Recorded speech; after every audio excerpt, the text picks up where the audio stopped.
Oi, gente, aqui é Liliane Rocha falando do canal Infância Nutrida e hoje o nosso podcast está divino. Estou recebendo um convidado super especial que é o Igor Santos, que ele é nutricionista materno, paterno e infantil. E eu achei isso super interessante. A gente vai conversar muito sobre saúde da criança, introdução alimentar. Ele tá estouradaço no Instagram, nas redes. E seja bem-vindo, Muito Igor. A obrigado. gente quer saber de tudo sobre você, sobre a sua profissão. Se você quiser deixar recado aí para as pessoas que estão assistindo. Tem muito nutricionista também assistindo, Legal. então vamos começar assim já se inspirando, né? Fala um pouquinho sobre você, como você começou na nutrição. Primeiro, obrigado pelo convite. Eu estou muito feliz, de verdade. Né? A gente tentou uma outra vez e a gente foi tentar ajustar a agenda. Falar da nutrição, para mim, é sempre um grande prazer. Né? Eu sou apaixonado pelo que eu faço. Na verdade, acho que eu me descobri dentro desse processo. Né? Como eu sempre conto para as pessoas, eu nunca pensei em ser nutricionista de consultório. A minha história com a nutrição começa porque meu pai era chefe de cozinha de uma antiga companhia aérea, que era a Varg. E aí eu tive contato com algumas nutricionistas e no ensino médio, a gente sem saber o que fazer, eu falei, no ruim eu já tenho um padrinho que me abençoa, eu tenho um trabalho. Que geralmente é a nossa grande preocupação. Mas eu entro para a nutrição e eu descubro um universo muito grande, assim, principalmente porque eu fui a criança que não comia, eu fui a criança que tive muitos estímulos ruins de alimentação e eu fui desenvolvendo alguns desdobramentos de saúde bem negativos. Então, eu tive dermatite atópica que acometeu grande parte de membros inferiores e eu fiquei com muita dificuldade de andar. E na faculdade eu acabei descobrindo como que esse processo aconteceu quando eu conheci o famoso intestino. Então, para mim, a nutrição ela brilhou os meus olhos e eu falei, não é mais uma que eu quero. Eu quero poder ajudar as pessoas e mostrar para elas do quanto a alimentação ela é importante. Só que assim, existe um sonho primeiro, muito antes, que eu queria ser pediatra, né? Então, assim, eu sempre fui muito apaixonado por criança, mas eu não sabia também que a nutrição tinha esse viés, essa possibilidade. E aí, quando eu encontro materno infantil, eu fui monitor por algum tempo na faculdade, eu falei, não, é isso aqui que eu vou fazer. Brilhou o olho, né? Brilhei o olho, mas eu me formei em 2017, então não era falado assim, a gente não tinha nutrição materno infantil com essa potência que a gente tem agora. Então, com muito medo e querendo ganhar dinheiro indo pro consultório, eu decidi que eu atenderia tanto adulto quanto criança. Então, se as pessoas forem lá no meu Instagram, lá na primeira postagem, muito diferente eu tava na época, inclusive, a minha foto são dois jalecos, um branco e o do Mickey, que eu ainda uso hoje, para dar essa alusão de que eu atendi esses dois públicos. Mas chegou um momento que ficou inconsistente, eu não dava, eu sou realmente muito apaixonado pelas crianças. E aí a minha história com materno infantil começa 2 anos após de ter me formado, então em 2019. E aí depois logo a pandemia vem, então uma loucura danada. Então assim, acho que o movimento que a vida me fez para chegar até a nutrição foi maior do que a minha escolha primeira, assim. Eu sabia que era saúde, eu sabia que era cuidar das pessoas. Por mais que eu tivesse feito aquela associação com um padrinho, que era meu pai, para me ajudar no campo de trabalho, mas eu sempre gostei muito. Mas eu fui me descobrindo e eu acho que eu jamais imaginaria que eu estaria no lugar onde eu estou hoje. Assim, é sempre uma grande novidade todas as coisas que vão acontecendo. Sim. E, enfim, filhos de pais que trabalhavam muito para poder me dar uma educação de qualidade. Então, eu não tive a oportunidade de estudar para poder passar para uma universidade federal. Então, eu tive que trabalhar para pagar os meus estudos. E essa também era uma das minhas grandes lutas, porque eu sempre escutei que aluno de universidade particular não era bom. E eu sabia que eu era muito bom desde a época da escola. Então, eu falei assim, cara, eu não posso alimentar esse estigma ainda para as pessoas. Hoje, quando eu volto para a universidade que eu me formei para palestrar, as pessoas não acreditam que eu me formei lá. Porque esse estigma é muito forte. Muito. As pessoas sempre vão associando a outras universidades perto ali da onde eu moro, né? E eu falo, não, eu me formei aqui e eu só utilizei do que eu tinha, que era a informação, para continuar expandindo para as pessoas, mas com muita seriedade. E aí é isso, assim, eu sou apaixonado pela nutrição, acho que eu ficaria 1000 horas falando sobre nutrição, não posso ver uma brecha para falar que eu começo a desembestar, a falar. Não, então aqui é o lugar. Você chegou no lugar, você pode vir outras vezes. Obrigado. Lili, tô no Rio, vem então pra cá, entendeu? Tô aqui à disposição. E a gente vê que no teu consultório tem a prática, eu também amo a prática, né, com a cozinha. Eu também, na nutrição, eu não entrei assim... Na verdade, eu entrei na nutrição meio, sabe, vamos ver. E eu gostava muito da prática da cozinha. Só que quando a minha filha cresceu e tal, eu acabei indo para consultório e fiz uma cozinha dentro do consultório. E ali era prática, né? Era a minha prática ali. Sim. E você também fez, né? Uma cozinha e você faz a prática com as crianças. E isso também foi um diferencial, né? É um diferencial, né? Na verdade, para mim, sempre existiram algumas dores. E eu acho que o que eu queria mesmo com a nutrição era descomplicar o que a maioria das pessoas falavam. Assim, era sempre... Parece que a nutrição, para grande massa, é um lugar muito de difícil acesso, né? Então, só pessoas privilegiadas podem ter a nutrição ali como auxílio. Ou então que é muito difícil aplicar isso no dia a dia, então eu não vou conseguir fazer. Eu até passo em consulta, mas eu não consigo fazer. Então, quando eu começo a atender em consultório, eu queria poder colocar a nutrição materno-infantil não só como escrever alguma coisa no papel, dar um papel para as pessoas, né, do que comer, mas mostrar a elas como fazia, porque no meu processo de aprendizado dentro da faculdade, começou muito assim, eu não sabia o que comer. Até o meu quarto período, eu não me orgulho disso, mas tudo bem. Quando eu lanchava dentro da sala, eu levava minha coxinha, o meu guaravita e meu crepe de chocolate com M&M. Uhum. E os meus amigos comiam frango, batata doce, salada. E aí deles, se eles falassem alguma coisa, né? Mas enfim. E aí eles sempre falavam, tem que comer melhor, porque, enfim, se você é nutricionista. Eu falei, cara, mas como é que faz isso? Porque eu não sei, eu não sabia fazer. E muitas coisas eu dizia que era ruim, porque eu não sabia como comer. Então, aí, acho que esse primeiro bichinho me morde ali na faculdade. Eu acho que a gente precisa ensinar como faz. E aí vou para o consultório, vou tendo algumas experiências. O meu consultório, ele tem 1 ano, então até 1 ano atrás, 1 ano e pouquinho atrás, eu sublocava espaços. Mas eu já fazia algumas práticas, então eu já levava a cadeira de alimentação, eu já mostrava os alimentos, mas era tudo muito primitivo ali, né? Então, quando eu penso no consultório, quando eu conversava com a minha arquiteta, eu dizia para ela, eu não quero que tenha cara de consultório, eu quero que tenha cara de casa. Para as pessoas chegarem aqui e falarem assim, cara, isso é muito diferente. E principalmente as crianças. Então, eu já não usava o jaleco branco por conta disso, eu atendo descalço, eu tento humanizar o máximo possível. Também não gosto de sapato não, mas eu tento descalço. Eu vou tentando humanizar o máximo possível para ficar mais fácil a condução. E eu tenho famílias, por exemplo, que falam assim, cara, eu vou vir só para aprender a fazer isso aqui, porque eu não sei fazer. Sim. E aí a gente ia vendo um progresso no tratamento, ou até mesmo dentro daquilo que a gente ia desempenhando, muito mais efetivo do que quando a gente só falava. Porque a minha consulta hoje, ela dura 1h30, ela já durou 2 horas, 2h30. É muito tempo falando. muito tempo. Desgastante para mim, enquanto profissional, e para aquela família que tá ali, às vezes ela só quer saber o básico, rápido, tá? Como é que eu faço isso tudo? Ela quer ir pra prática, né? Exato. Então, se é a prática que eles preferem, então beleza. Então, a gente vai para lá. Tanto que a minha consulta, ela não tem uma ordem cronológica. Ela pode começar com a gente conversando no meu consultório e depois vai pra cozinha, ou não, a criança tá cansada, vamos com ele primeiro, depois a gente volta. Mas era justamente para trazer, falar assim, olha como é que faz, olha como é que mastiga.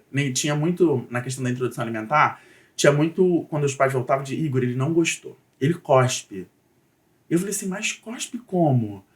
E ficava sempre muito na utopia, sabe? Eu não conseguia entender o que estava acontecendo. Eu sempre brinco com os pais lá no consultório que o que eles falam é verdade, dá um distanciamento muito grande. Não que eles estejam mentindo, mas tem um fator sentimento envolvido naquilo tudo. Então, quando os pais falam, Igor, tem algum problema acontecendo? Eu falei, tá, vamos lá pra cozinha. Isso aconteceu no meu consultório, assim, um caso bem legal, quando uma criança chega para mim com uma disfunção oral, com um freio de língua. Eu não tinha ainda essa prática de observar, aconteceu com uma primeira paciente, depois eu fiquei um pouco mais atento. E aí na anamnese eu perguntei assim pra mãe, tá, vocês tiveram alguma dificuldade com a amamentação? Não tive. Eu falei, beleza, escrevi, não teve dificuldade com a amamentação. Coloquei essa criança na minha cozinha, na cadeira. E aí quando eu coloco ele lá, eu vejo uma protusão significativa de língua. Era uma criança com 9, 10 meses e essa língua desde o início já não deveria estar assim, daquele jeito mais ainda. Eu falei pra ela, olha, essa língua não está adequada, por isso que ele não come, a gente vai precisar de uma fono. mas eu acredito que seja um freio de língua. Falei assim, vocês não passaram mesmo dificuldade com a alimentação? Foi sempre muito... então, não. Nos primeiros 10 dias, eu falei, então, teve a dificuldade. Mas se eu não tivesse tido esse momento de atenção e de análise, obviamente que a gente vai precisar estudar outras coisas também, né? Talvez eu não tivesse ajudado aquela família. Hoje é uma criança que come super bem.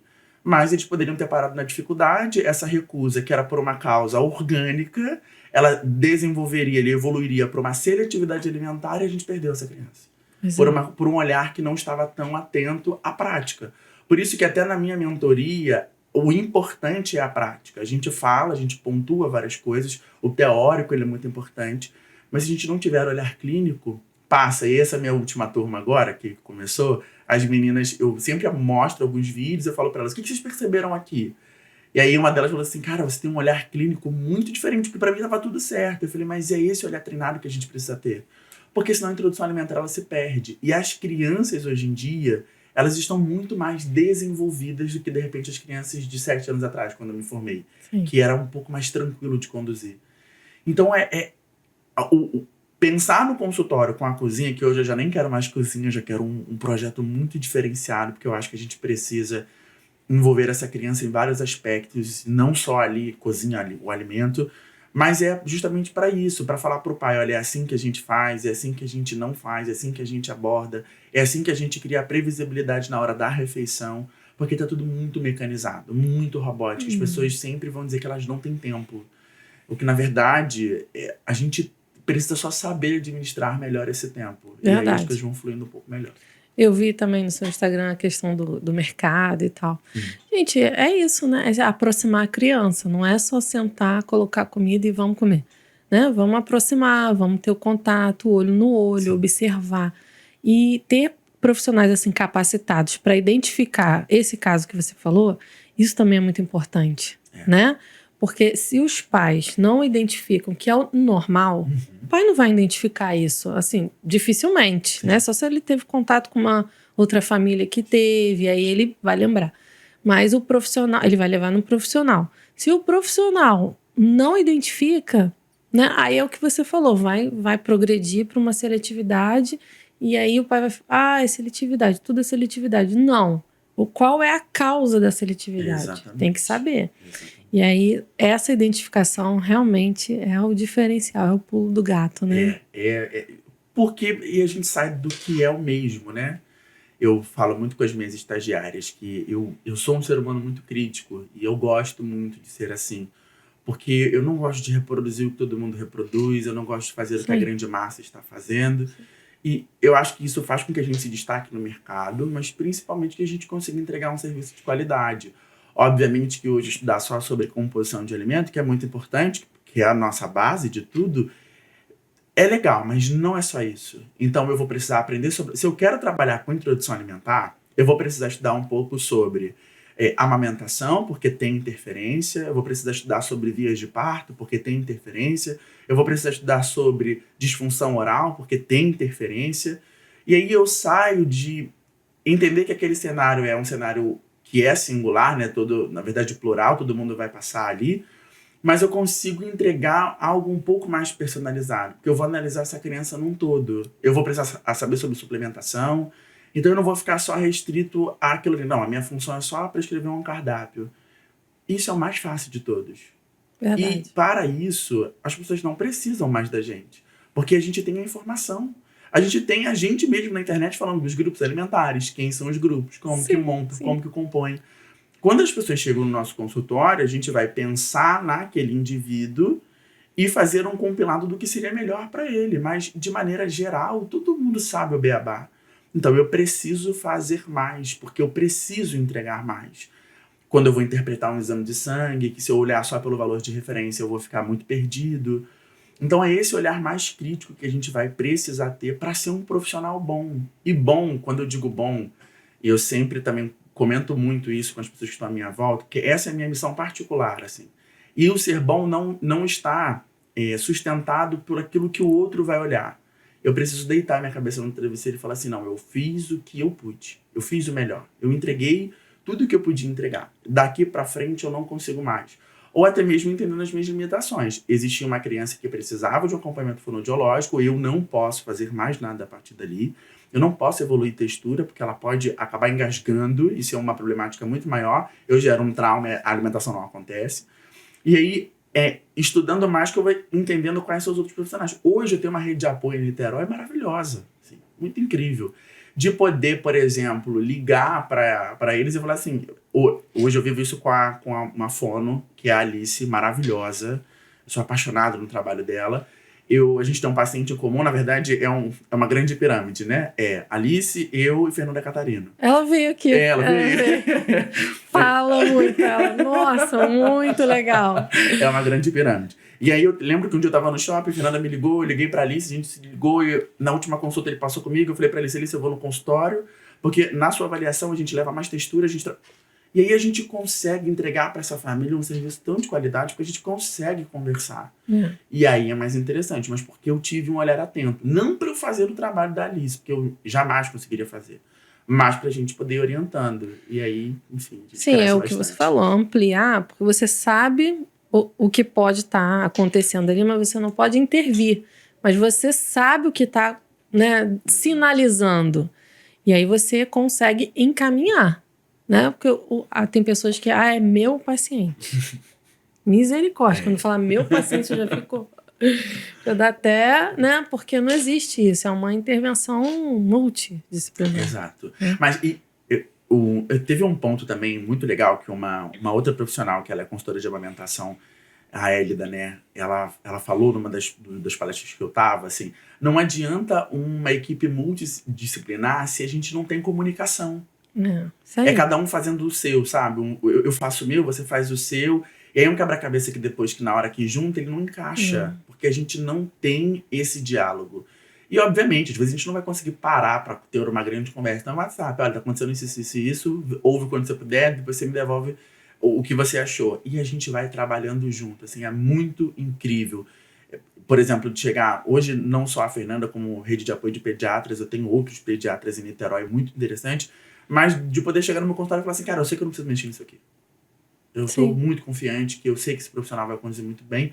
E desse respeito acontecendo. Ou até quando eu vejo algo que me traz dúvida, eu não comento com o paciente, eu ligo pro profissional e falo, olha, será que isso aqui é legal mesmo? Por quê? Será que a gente pode conversar só para poder entender? E tem essa abertura, né? Porque às vezes não tem. E eu também não vou saber de tudo. Sim. De repente você tem uma informação aí mais interessante, a gente, opa, beleza, é isso, a gente segue.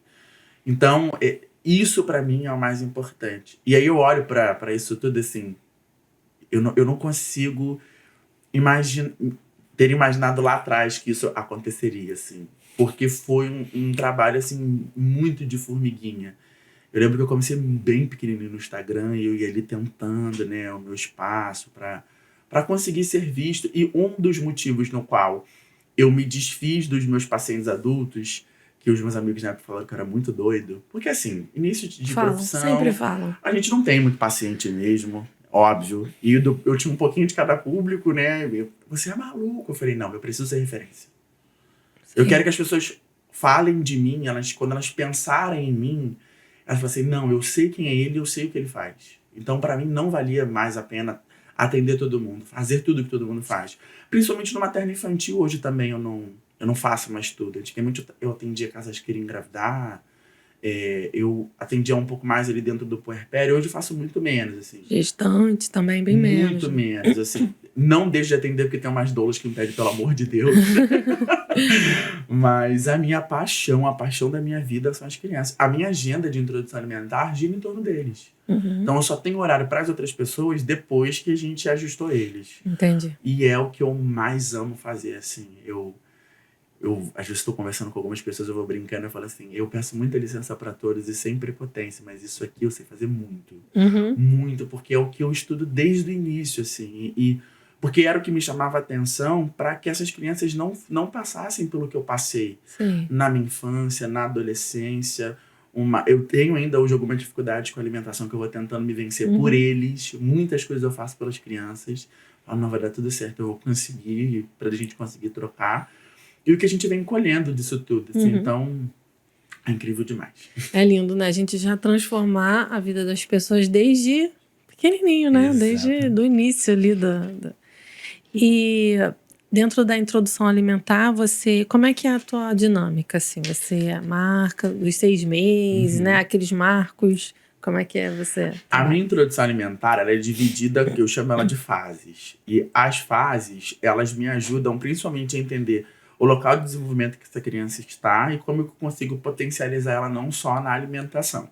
Então, a gente vai falar na introdução alimentar de 6, 7, a minha, tá? 6, 7, 9, 12, 18, 24. Depois as crianças vêm para mim com um espaçamento bem maior, tá? Por que eu faço 6 e 7, né? De maneira inicial? Porque eu não coloco maiores refeições no início. Então, a gente tem hoje um documento que é do Ministério da Saúde, né? Que é o Guia da População Brasileira para Crianças menores de 2 anos. Que vai dar um apontamento do que seria ali interessante na introdução alimentar, o que eu não concordo, porque eu acho que é uma informação muito grande para uma criança que precisa aprender. E o aprendizado leva tempo e tempo particular. Então, se eu coloco uma refeição completa, essa criança ela não vai conseguir fazer. Não dá conta. Obviamente que a gente vai acabar esbarrando com casos isolados de crianças que parece que elas já nascem sabendo fazer aquilo ali. Mas não é o trivial. Então, eu preciso de tempo. Tempo para que essa chavinha da alimentação ela vire. Principalmente porque eu posso ter 2 cenários. De uma criança que ela é amamentada por leite materno e por fórmula. Né? A fórmula infantil ela precisa ser descontinuada nesse processo porque o tempo de esvaziamento gástrico é o mesmo da alimentação. Então, se a fórmula continua, eu não tenho interesse nessa criança para que ela consiga aprender a comer. Então, num primeiro momento, a gente vai fazer menores refeições. Só com fruta? Não. Porque se lá com 1 ano de idade eu quero que essa criança ela entre na comida da família, eu preciso que desde o início ela aprenda o que é uma composição desses alimentos.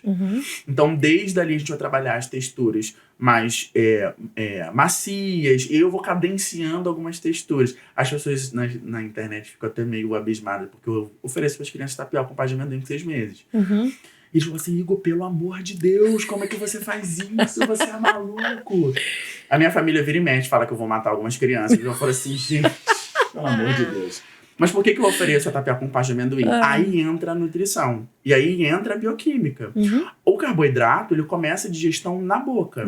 Se essa criança ela só sabe fazer sucção inicialmente, que é o movimento mastigatório que ela vai desempenhar, quando ela coloca a tapioca na boca, que ela vai sugando, a saliva vai tirando os pedacinhos e aí ela consegue mastigar. Então, aí entra o nutri, entendendo como que essa criança vai se comportar e por aí vai. Então, e digo com muita certeza, assim, as minhas famílias podem assinar embaixo. Eles são apaixonados por tapioca com paz de amendoim. E aí, com a paz de amendoim, eu aproveito para trabalhar um alergênico também. Isso.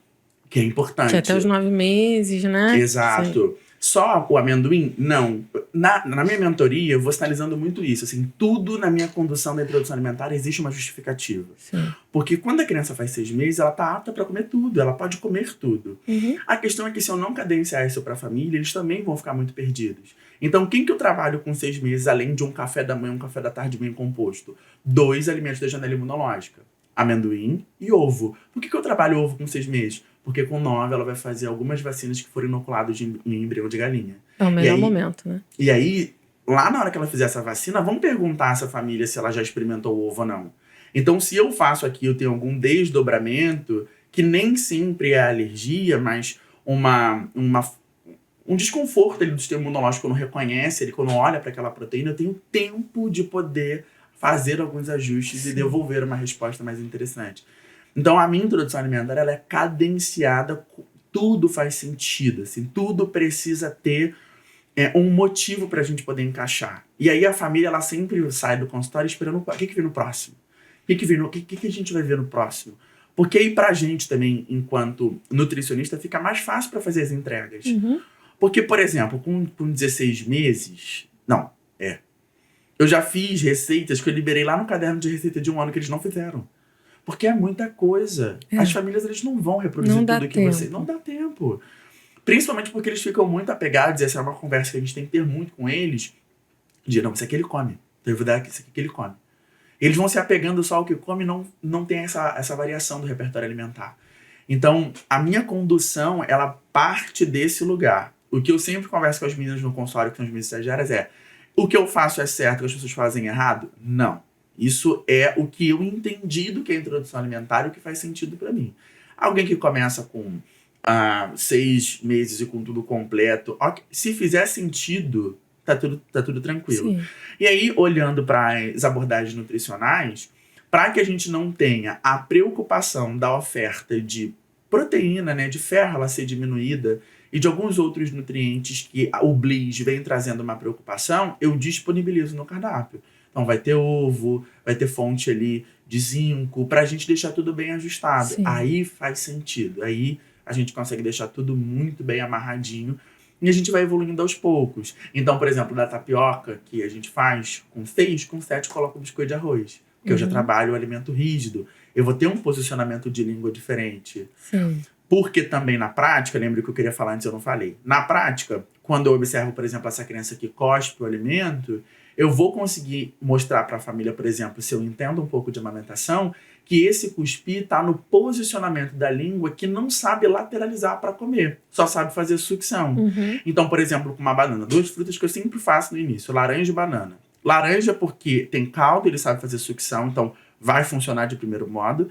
E a banana porque ela vai agarrar no céu da boca, então a gente vai ver o gag acontecendo, que eu acho lindo demais. Eu amo ver o gag. E as famílias ficam desesperadas. Desesperadas. Eu verbalizo que é lindo. Aí teve um dia, deixa eu abrir um grande parênteses, teve um dia que a mamãe falou assim, Igor, a minha sogra te amou, mas ela falou assim, ele é muito doido, esse negócio de gag não é nada de lindo. Eu tô apavorada. Não, as avós ficam mais ainda. Demais. Né? Mas eles ficam meio mais tranquilos assim, porque eu tô lá, né? Não, você tá aqui, eu conduzo. Contigo. Mas eu acho lindo o gag. E aí, quando eu coloco essa criança no centro da alimentação, que ela vai comer a banana, ela cospe a banana. Mas é porque eu vou explicar para a família como que essa língua posiciona na amamentação, que é o que eles vão reproduzir na alimentação.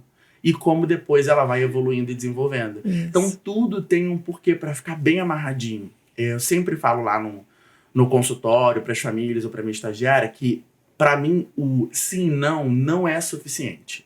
Eu preciso sempre explicar o porquê. Porque eu preciso que essa família ela compre essa ideia de não, realmente faz sentido. Assim, ele me explicou um a mais. Porque aí a gente realmente vira um ser humano crítico, mas com embasamento. A gente não tá ali só criticando por criticar, sabe? E aí, pra mim, a introdução alimentar, ela fica muito mais rica, muito mais, assim. Eu vou vendo, por exemplo, as minhas crianças com 1 ano e 2 meses, elas já comem de colher sozinha. É lindo demais. Muito bom, né? Ver elas comendo de colher, assim. Até postei um vídeo, acho que foi no sábado, né? Teve um comentário, ainda não consegui responder, não vou responder um pouco, né? Que uma pessoa falava assim, não precisa colocar talher, o importante é que o desenvolvimento seja com a textura. Eu não tô colocando o talher porque eu quero que ela aprenda a comer de garfo e faca. Não é isso. Mas eu sei que esse momento ele vai chegar. E a fase que ela está me proporciona isso. E a criança te sinalizou também, né? Muitas vezes eu consigo, inclusive, recuperar o interesse da alimentação porque eu coloquei o utensílio. Porque pra criança, ela não sabe que ela tá utilizando o garfo. Ela sabe que ela tá brincando. Que é uma atividade nova que ela aprendeu. E a gente consegue acabar potencializando um pouco mais. E se eu quero que essa criança aprenda a comer com a colher, é muito mais difícil começar com ela. Se eu começo com o garfo, eu consigo ter uma resposta muito mais efetiva. E aí vai fazendo mais sentido também. Aí muito quando a gente vai ver, essa criança tá potencializada demais, tá a coisa mais linda do mundo. E por isso que demora tanto, né? A consulta, porque, como você falou, precisa ter um segmento, né? Uma sequência, né? Das atitudes, do cardápio. Você sabe por que tá colocando aquela tapioca naquele momento, né? A pasta de amendoim, o ovo. E aí você tem que explicar para a família comprar a ideia, Exato. né? E aí demora. Só que agora, gente, aqui já tem... Você pode até já encaminhar, gente. Ó, é por isso que vai a pasta de amendoim, tá? Já pode encaminhar o vídeo. Já facilita a vida, né? E uma outra coisa que eu ia falar... sobre o gag que a gente estava conversando, explica o que é gag, que as pessoas devem estar se perguntando, o que é gag? Como assim? É desesperador? Não entendo. No início eu achei desesperador, tá? Eu já presenciei um gag, esse é o gag marco da minha vida, ele durou 15 segundos, Nossa. Mas ele pareceu uma eternidade. Eu lembro que quando os pais saíram, eu me joguei no chão e eu falei assim, se eu não morrer do coração hoje, eu não morro nunca mais. Nunca mais. E aí eu lembro que na condução a família falou assim, eu tô tranquila, você tá aqui. E na minha cabeça eu falei assim, Jesus, que eu vou fazer? Da guarda, por favor, me ajuda. Porque nem eu sabia. Porque o que a gente sabe do gag eu preciso deixar a criança fazer. Só que era um gag muito profundo. E o mais legal de tudo foi que a gente tava super desesperado, que a criança tava... muitos. Eu desesperado, olhinho lacrimejando. Quando ela volta o alimento pra frente, que ela consegue mastigar, ela pega o morango de novo como se nada tivesse acontecido. E a gente desesperado dentro do consultório, assim. Ai, não, vai dar uma... Foi, assim, traumatizante. Mas o que é o gag, né? O gag ele é um reflexo de proteção anteriorizado. Igor, o que é isso? Vamos lá. A contextualização que eu sempre utilizo imagina como quando a gente tá escovando o dente. A gente vai escovar a língua, faz uma ânsia de vômito. Vou mostrar pro pessoal. O nosso gag é aqui, tá? Então, quando eu tô escovando o dente, a língua tá pra fora, a gente vai sentir uma ânsia de vômito aqui. O da criança é aqui. Então, antes do alimento descer para engasgar, aqui na frente ela resolve, o alimento volta. E ela mastiga. Então, isso vai acontecer. É um mecanismo fisiológico. As crianças estão preparadas para isso. Mas, para que elas sejam preparadas, elas precisam ter 6 meses mais sinais de prontidão. É por isso também que quando a gente vai sinalizar que há o início da introdução alimentar, a gente pede sinal de prontidão, que é sustentar o corpinho sem cair, porque o gag ele não acontece só aqui. O gag ele acontece aqui, porque a criança precisa fazer uma contração torácica. E aí o alimento volta. Agora, se a criança tomba, ela não vai conseguir desempenhar bem, sabe? Aí vai por engasgue. Aí pode engasgar. Então, o gag ele se reflexo de proteção. Então, antes da criança engasgar, eu sinalizo para a família como se fosse um ruminante, igual uma vaca que volta com o alimento. Vai voltar o alimento, a criança vai mastigar, vai resolver, e aí engole. Ou também ela vai cuspir, porque ela não conseguiu acomodar aquilo ali na boca, ela cospe e aí acabou, a gente vai continuar oferecendo alimento. Só que nesse momento, para o alimento voltar, ela vai precisar fazer alguns movimentos, que é esse barulho de vômito, né? Essa ânsia de vômito. As pessoas confundem muito. E aí, como que a gente faz para descaracterizar que é o engasgo? Eu já fiz um teste social na minha casa, eu mostrei. Aí, novamente, ele sempre acha que eu vou matar uma criança. Ele fala assim, tá engasgando, porque não bateu nas costas dele, soprou mulher. Eu falei, misericórdia. Eu falei, não precisava. Calma, eu estou aqui. Isso perigoso. Falei, não precisava. O gag, ele sempre vai ser precedido de som. Então, por isso que vem o barulho da ânsia de vômito, ou a tosse. Agora, quando é um engasgo, eu gosto muito da analogia, porque ela fica fácil da gente conseguir pegar. Sim. Nesse mesmo trato, a gente fala, respira e come. Então, por exemplo, se eu quiser beber água, eu tenho que parar de falar, engulo e aí eu volto. Isso. Então, se eu tenho uma obstrução da via aérea, eu não vou conseguir respirar. Então, o gag, a tosse, o barulho, ele não acontece. Então, quando a gente caracteriza dessas duas formas, a família fica um pouco mais tranquila, nem sempre, para poder entender que eu preciso deixar essa criança fazer, porque não há nada que eu faça naquele momento. Se eu coloco o dedo para puxar, eu posso empurrar o alimento, essa criança engasga. Então, o máximo a fazer é pedir a Deus com muita calma e sabedoria e deixar a criança se virar no momento, porque eles são muito inteligentes. Hoje, eu vivo isso já há muitos anos, então para mim é muito mais fácil. E aí, quando eu vou liberando, por exemplo, algumas texturas que a família tem medo, algumas eu faço no consultório, porque isso é importante. Toda fase minha tem uma prática.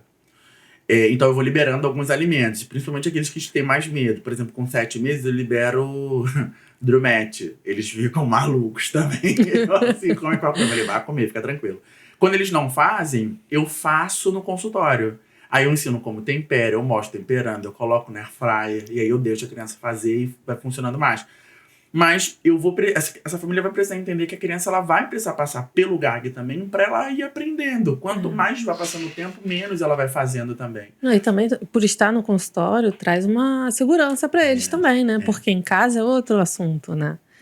E a questão da proteína, como é que você trabalha assim com as crianças? Porque eu também recebo muita mãe que não consegue dar tipo uma carne, um frango, que tem medo, né? E a gente sabe que hoje em dia tudo mudou, né? Antigamente era a sopinha, né? Colocava tudo dentro ali da panela, fazia a sopinha, a carne, desfiava dentro da sopinha. Muitas até batia no liquidificador, né? E a gente já mudou isso, a gente já coloca tudo separado, né?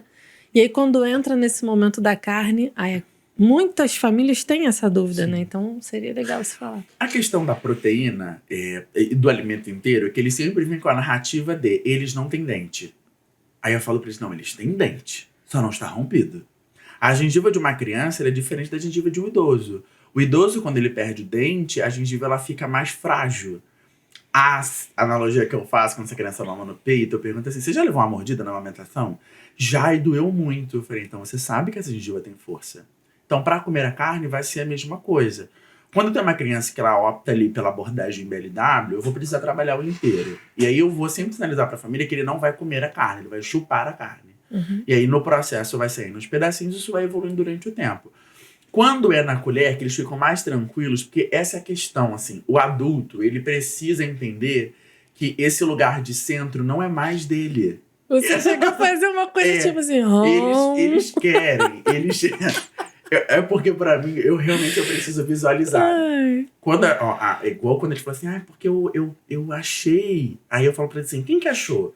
Eu. Falei, então acho que é você que tem que resolver isso, não é a criança, né? Verdade. E aí, assim, o adulto, ele quer sempre estar no centro. Então, por que ele sempre quer estar no centro? Então, ele quer controlar a quantidade que a criança come, ele quer controlar como que a criança come, ele quer controlar o tempo que a criança come. Então, tem que ser rápido. Rápido porque eu tenho outra coisa pra fazer. E aí, não é muito assim que vai funcionar.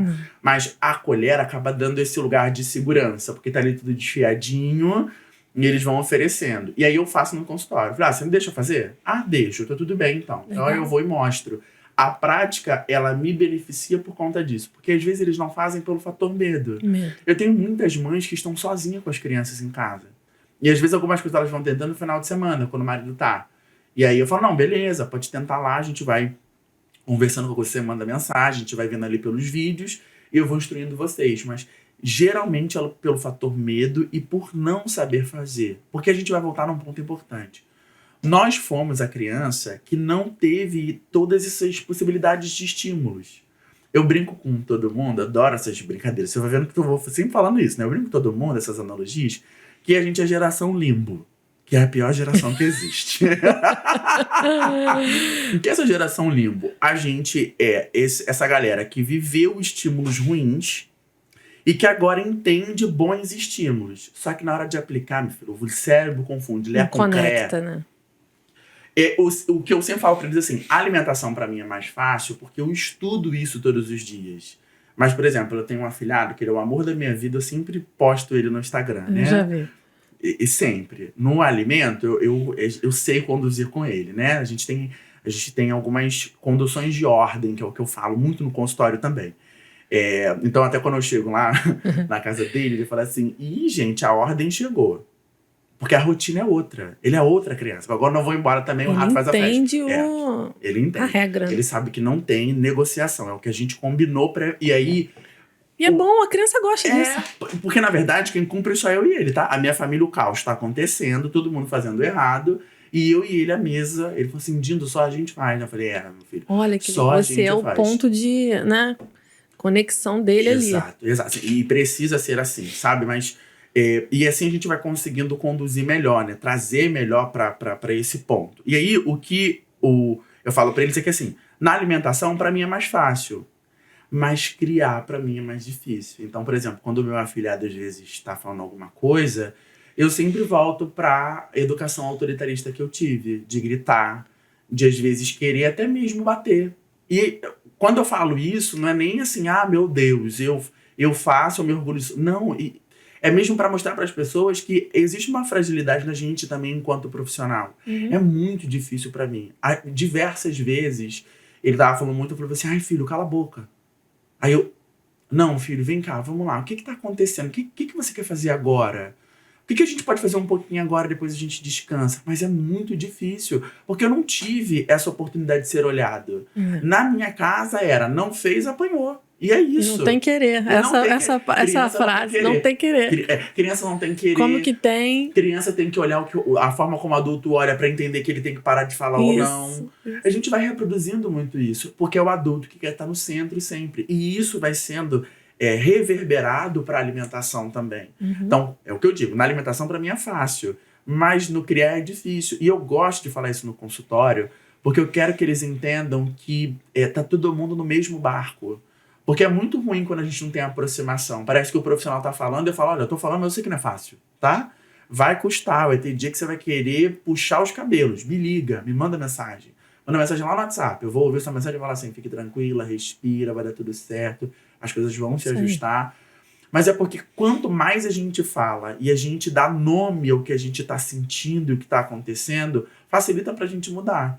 E aí vai ficando mais interessante. Então, lá no consultório, até em outros cenários, né? Que ele falou assim, eu sei que eu errei. Eu falei, cara, não me interessa que você errou, se você acertou. Eu quero que você me conte tudo. Porque eu preciso olhar as pontas soltas pra gente achar um caminho. E é isso. Agora, sem condenar, sem julgar. Exatamente, porque você não quis errar propositalmente, né? Lógico. Eu tive uma paciente que foi bem difícil, assim. A mãe dela acabou se afastando porque não aderiu, porque tinha essa coisa autoritarista. Né? Ela colocava a menina para comer sozinha, numa mesa sozinha, e não conseguia colocar para comer com a família, e eu tentava estimular. E aí, olha, não força a comer, a criança tem que ter a autorregulação e tal. Aí depois eu encontrava com ela, não, só forçando, com o chinelo do lado. Aí eu fiquei lembrando da minha, né, experiência, assim, falei, gente, até quando a gente fala assim sobre educação respeitosa, alimentação respeitosa, Sim.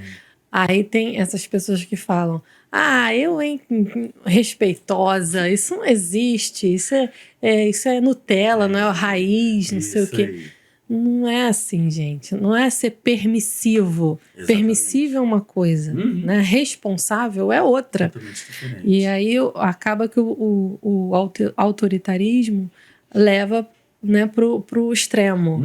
E o permissivo também, né? Sim. Ele também leva para esse extremo. Sim. E isso é muito interessante. Esses dias, fizeram duas perguntas no direct que eu acho que vai fechar isso que a gente está falando. Né? A primeira era uma profissional falando assim, Igor, como que eu faço para convencer os pais de que eles precisam fazer aquilo que eu estou dizendo? Eu falei, não faz. Não tem. Porque esse não é o nosso papel. O nosso papel é de sinalizar. Se eles vão seguir ou não, é uma escolha deles. É divisão de responsabilidade. Senão a gente vai carregar pra gente se aconteceu ou não aconteceu. E não é assim que funciona. Não. Aí, beleza. Aí a segunda pergunta era, Igor, eu tô com uma família que a mãe diz que ela faz muita birra, ela se joga no chão. Aí eu falei pra ela, olha, pra gente começar o assunto, porque ela queria estratégias, né, pra diminuir a birra. Pra gente começar o assunto, eu queria que a gente entendesse que criança não faz birra, criança comunica. Então, se ela se joga no chão, é que provavelmente alguém não está ouvindo ela da maneira que ela queria. E ela não sabe comunicar de outra forma. Ela vai se jogar no chão. Ela vai, por exemplo, gritar. O meu afilhado, por exemplo, eu falo em alguns momentos, né, no consultório, eu falo muito sobre comportamento. Na verdade, sobre temperamento.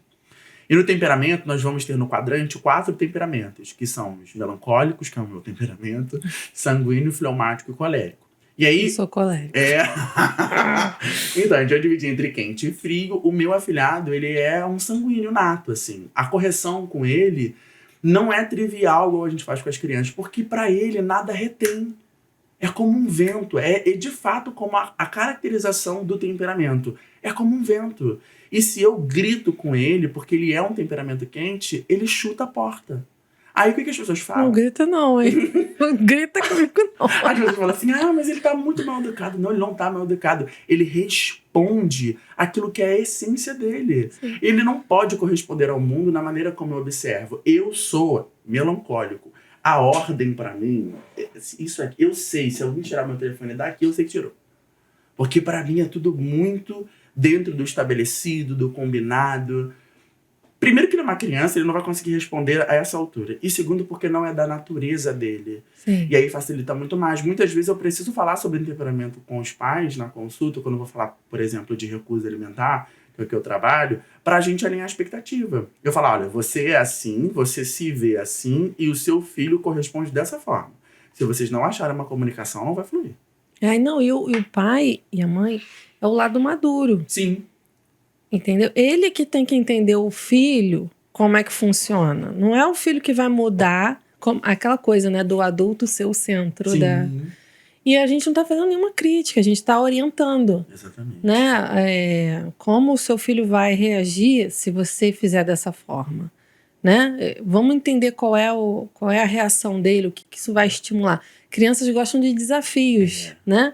Mas depende do desafio. Que se te der um desafio que você, né, não vai se importar tanto, para mim, eu já chego de pé na porta, entendeu? Não quero saber se vai estar assim, se vai estar assado. Eu quero fazer. Depois a gente...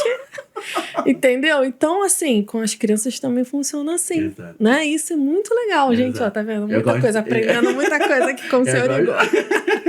Eu gosto muito, assim, para algumas famílias que a gente tem a oportunidade de expandir um pouco mais, eu também falo de astrologia, que é outro campo também que eu gosto de estudar bastante. Porque eu sei, acredito e vivo que nós somos uma mistura de muitas coisas. Então, quando eu tenho essa oportunidade de falar, por exemplo, com os pais sobre astrologia, eu sempre me apresento como? Eu me chamo Igor Santos, eu sou nutricionista, eu sou aquariano, com ascendente em Capricórnio.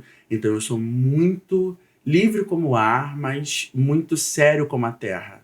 Mas também sou melancólico, então tudo que você me fala tem uma força muito grande. A minha linguagem do amor é atos de serviço. E aí as pessoas vão falar assim, tá vendo como que a gente é grande? E mesmo assim é muito difícil da gente conseguir atender completamente aquele indivíduo. Mas a gente consegue de uma melhor forma.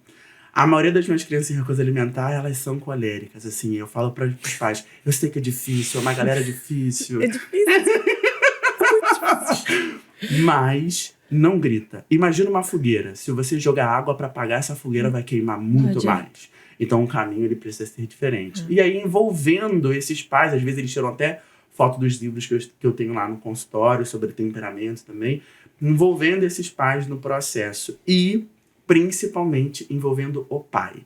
Foi por isso que por um grande período de tempo, acho que hoje não mais está escrito isso na minha biografia, eu me descrevia como nutricionista materno, paterno infantil. Porque a minha crítica social é sempre o pai está como provedor e a mãe como quem vai gerir aquilo tudo. E essa responsabilidade não é só da mulher.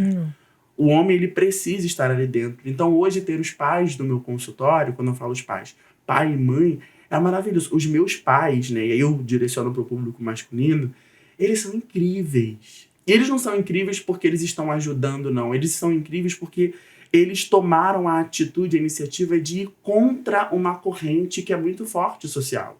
Então eles sabem que eles não estão ajudando, eles estão ali participando porque faz parte da responsabilidade dele. É isso aí.